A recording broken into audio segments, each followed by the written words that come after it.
In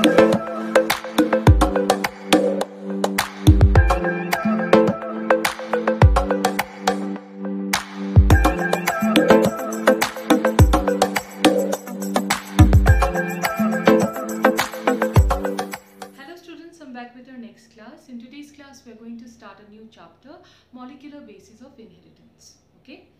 Now, in this chapter, we are going to mainly discuss the very, physical basis of the so-called Mendelian factors. Mendel had stated that there are certain very specific patterns of inheritance that runs from one generation to another, and that is controlled by factors.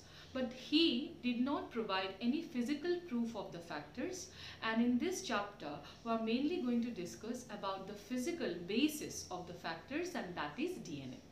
Okay, how DNA is going to control various traits or characters of ours, and how DNA would be replicated, how it would be having a relation with the RNAs, likewise how finally protein synthesis would occur. Every of those processes we'll be discussing in details in this chapter. Alright, so let us start with DNA. Fine. So DNA is a long polymer of deoxyribonucleotides. Okay, it's made up of three things actually: deoxyribose, sugar, okay, and nucleotides. Nucleotides on the other hand are made up of some nitrogenous bases and phosphate residue. So three things, okay. Deoxyribonucleotide, when we say, we mean sugar, nitrogenous base and phosphate residue. Three of them together forms the basic unit of a DNA. Now, it is an acidic substance present in the nucleus, which was first identified by Friedrich Mischer in 1869, and he named it nuclein. Okay. Now, Altman on the other hand found this to be acidic in nature, and from then nuclein it became, or it was termed as nucleic acid. Okay. Nuclein found to be acidic became nucleic acid. Alright.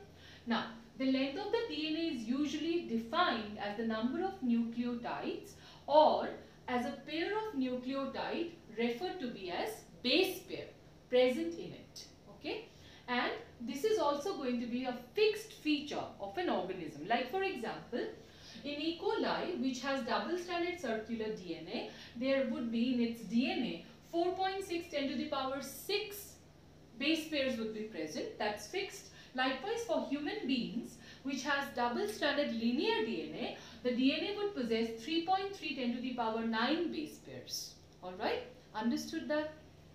Now, derivation of DNA structure. How the structure of DNA was elucidated. Now, it was the result of various scientists, who were investigating on the structure of DNA, and the investigation first started with X-ray crystallography that was done by Maurice Wilkins and Rosalind Franklin. Okay, Maurice Wilkins and Rosalind Franklin, they obtained very fine X-ray diffraction pictures of the DNA, which suggested that DNA was a sort of a helix with 3.4 Armstrong periodicity. So basically what it means is that DNA is a helical structure, and the helix possesses 3.4 Armstrong periodicity. Means the structure consists of various subunits joined together, and the distance between two subunits, the gap would be 3.4 Armstrong. That's what is meant by 3.4 Armstrong periodicity. Alright. So DNA is a helical structure with 3.4 Armstrong periodicity was stated by Rosalind Franklin and Maurice Wilkins by X-ray crystallographic studies. Alright. Now, but they had not proposed any definitive model for the DNA. Based on this observation, they did not form a well elaborate model for DNA. Alright. Next, very important is Erwin Chargaff's rules. Now, Erwin Chargaff, along with his colleagues, performed some base composition. Now, basically DNA is made up of nitrogenous bases after all. So, he conducted some base compositional studies on DNA and put forward certain generalizations, okay, on double-stranded DNA. Do remember the rules that are given by Chargaff is based on double-stranded DNA. It is not going to be applicable on the single-stranded DNA. Okay, so based on his studies of double-stranded DNA, he put forward some generalizations and they came to be known as Chargaff's rule. Okay, so Chargaff's rule states that in the DNA, purines and pyrimidines, the nitrogenous bases, which are of two types again, isn't it? Purines and pyrimidines. So purines and pyrimidines would occur in equal amount in any sample of DNA of any organism. Alright.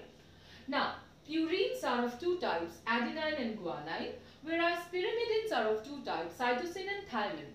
And as they are going to be in equal amount, that means A plus G is equal to T plus C. Alright. Now, next is that A plus G by C plus T is equal to 1. And that is going to be constant for all types of species. Fine. Now, in the DNA, always it's found that A is going to base pair with T and G with C. So, as per base ratio, A plus T by C plus G, it is going to be specific for a species. For a single species, this ratio is going to remain specific. And it is always less than 1 for prokaryotes and more than 1 for eukaryotes. For example, in case of human beings, this base ratio is going to have the value 1.52, whereas for E. coli, it's 0.92. Alright?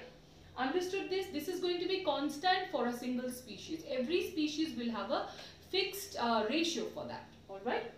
Now, sugar, deoxyribose and phosphate residues are also found in equal number. So, as many as sugar will be found, that many phosphate residues would also be found.